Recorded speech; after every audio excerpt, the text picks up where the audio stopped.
Hello, Paulo Leite here, record collector. Welcome to part 2 of my video about the albums that I got at Criminal Records, a great record shop located in Atlanta, Georgia. On last video, I showed you 8 albums that I bought, and on this video, part 2, I'm going to show you the remaining 8. And if you want to see me exploring their collection, check the link here that I'm putting so you can check that video. So let's start with this album right here, Pink Moon by Nick Drake from 1972. I am a huge fan of Nick Drake. The first time I heard him was back in the mid-80s when I was a teenager. I was late at night listening to the radio and Riverman came up. That was back in the 80s, around 1984, 1985. And that was way before the internet, so the radio station didn't tell me the name of the performer, so it took me something like 6 months to find out who was that singer. And only many years later I got hold of his albums, and I have been in love ever since.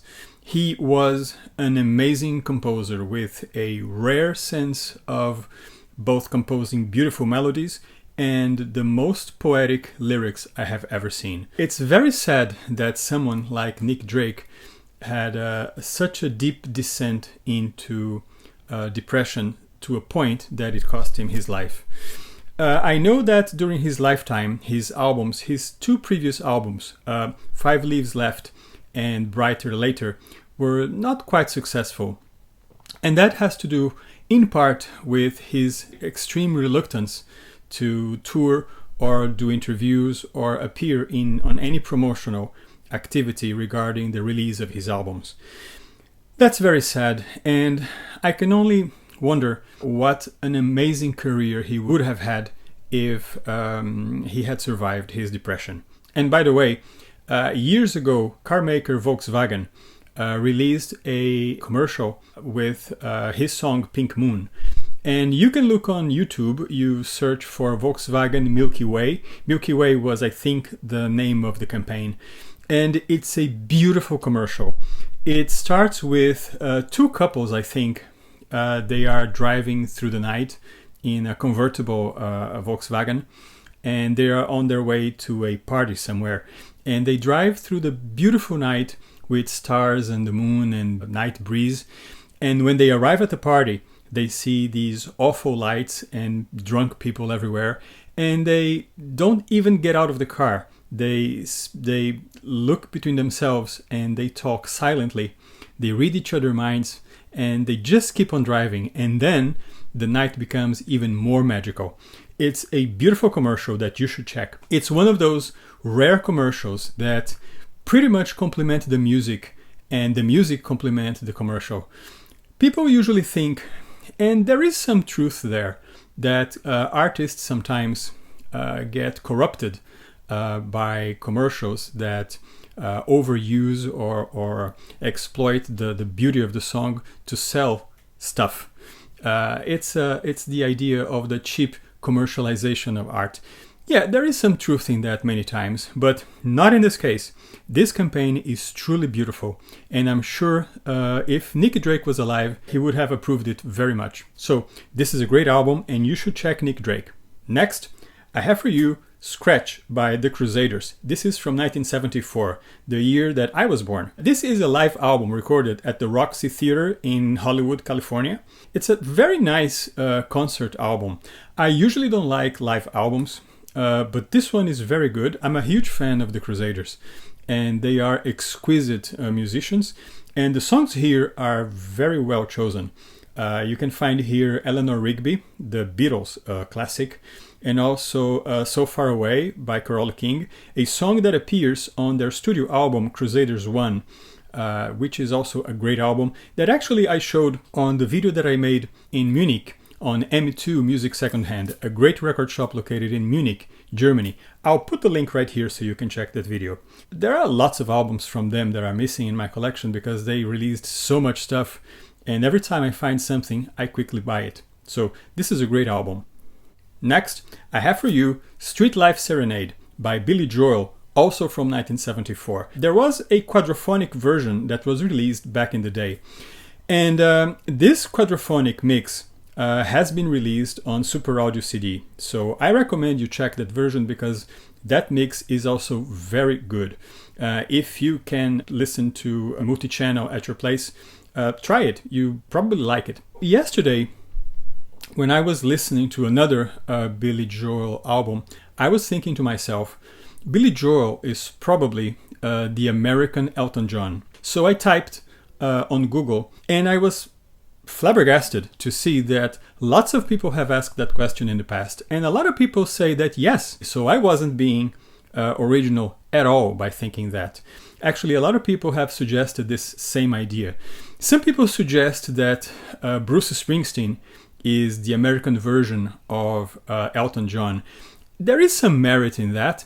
However, I think that Billy Joel has a lot more in common with Elton John than Bruce Springsteen. Billy Joel, just like Elton John, he has this amazing mind for composing these beautiful, catchy, and at the same time very infectious melodies that you keep on singing afterwards, and they are both centered around the piano or keyboards.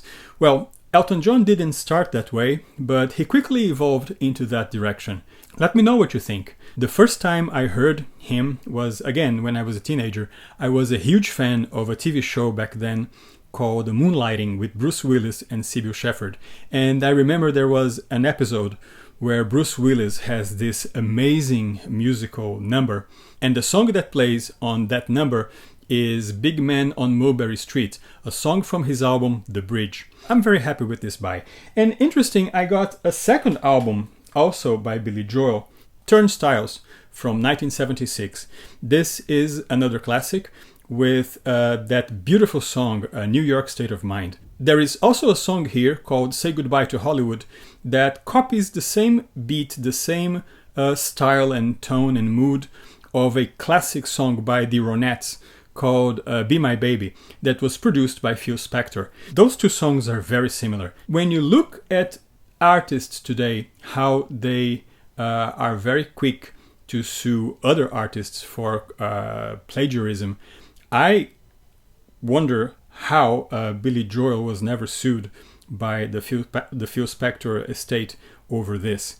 I remember, for example, Robin Thicke and Pharrell Williams when they released years ago that song Blurred Lines, where that was inspired by Got to Give It Up by Marvin Gaye. And they were sued by the Marvin Gaye estate over allegations of plagiarism. And you know, it's very hard to make music and not be influenced by other artists and other songs. And I think that the moment you try to protect and prevent people from copying or being inspired by a rhythm or a certain beat or the use of certain instruments, I think it's absurd. So, in my opinion, I don't think that those allegations of plagiarism have a real merit. Because here's an example of an inspiration that is taken directly from an older song, and I don't see it as plagiarism. So what do you think? Let me know. You can find the Ronettes song Be My Baby on this collection that was released years ago that contains a number of CDs that were produced by Phil Spector, and the song is in one of them. This is a great collection, by the way, that I recommend very highly. And of course, everybody knows New York State of Mind, a song that was covered by Barbra Streisand on her album Superman, that pretty much released the song to the entire world. Next, I have for you Boston from 1976. This is also a band that for many years I completely overlooked. And only around some 12, 13 years ago, I kind of started to pay attention to them, and I rediscovered their sound. And I was amazed about the quality that they brought into the scene. And it's interesting that Tom Schulz and Brad Delp, the founders of the band, they worked together for quite a few years in search of the perfect rock song. And I think they quite managed it. If I had to classify their sound, I would say that they sit in the middle of a triangle where you have hard rock, metal, and progressive. and they managed to get some of the best elements of all these three subgenres. This album was their first album, and it was supposed to be recorded on the West Coast in a proper studio with proper musicians. This was what Epic Records wanted.